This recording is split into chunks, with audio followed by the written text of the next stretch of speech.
సామెతల గ్రంథం 7వ అధ్యాయము. నా కుమారుడా, నా మాటలను మనస్సున నుంచుకొనుము, నా ఆజ్ఞలను నీ యొద్ద దాచిపెట్టుకొనుము. నా ఆజ్ఞలను నీవు మనస్సున నుంచుకొనిన ఎడల, నీ కనుపాప వలె నా ఉపదేశమును కాపాడిన ఎడల నీవు బ్రతుకుదువు. నీ వ్రేళ్లకు వాటిని కట్టుకొనుము, నీ హృదయమను పలక మీద వాటిని వ్రాసికొనుము. జ్ఞానముతో నీవు నా అక్కవనియు, తెలివితో నీవు నాకు చెలికత్తెవనియు చెప్పుము. అవి నీవు జారస్త్రీ యొద్దకు పోకుండను, ఇచ్చకములాడు పరస్త్రీకి లోబడకుండను నిన్ను కాపాడును.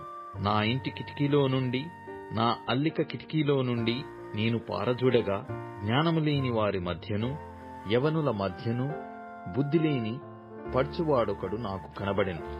సందెవేళ ప్రొద్దుగుంకిన తర్వాత చిమ్మ చీకటి గల రాత్రివేళ వాడు జారస్త్రీ సందు దగ్గరనున్న వీధిలో తిరుగుచుండెను.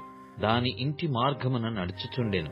అంతటా వేశ్యావేశ్యము వేసుకొనిన కపటము గల స్త్రీ ఒకతే వానిని ఎదుర్కొనవచ్చెను. అది బొబ్బలు పెట్టునది, స్వేచ్ఛగా తిరుగునది. దాని పాదములు దాని ఇంట నిలువవు. ఒకప్పుడు ఇంటి ఎదుటను, ఒకప్పుడు సంత వీధులలోనూ అది యుండును. ప్రతి సందు దగ్గరను అది పొంచియుండును. అది వానిని పట్టుకొని ముద్దు పెట్టుకొనెను.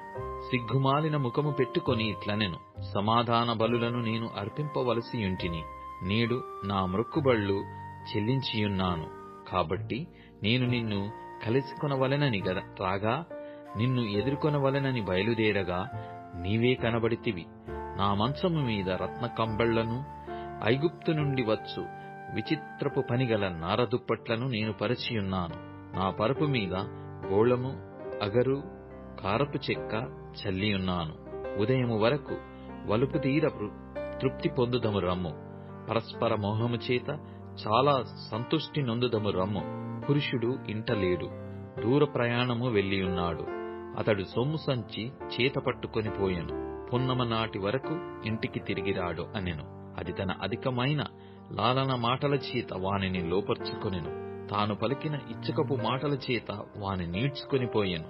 వెంటనే పశువు వదకు పోవునట్లును, పరులచే చిక్కినవాడు సంకెళ్లలోనికి పోవునట్లును, తనకు ప్రాణహానికరమైనదని ఎరుగక ఉరి యొద్దకు పక్షి త్వరపడునట్లును, వాని గుండెను అంబు చీల్చు వరకు వాడు దాని వెంట పోయెను. నా కుమారులారా, చెవియొగ్గుడి, నా నోటి మాటలను ఆలకింపుడి. జారస్త్రీ మార్గముల తట్టు నీ మనస్సు తొలగనీయకుము. దారి తప్పి అది నడుచు త్రోవలలోనికి పోకుము. అది గాయపరిచి పడద్రోసిన వారు అనేకులు, అది చంపిన వారు లెక్కలేనంత మంది. దాని ఇల్లు పాతాళమునకు పోవు మార్గము, ఆ మార్గము మరణశాలలకు దిగిపోవును.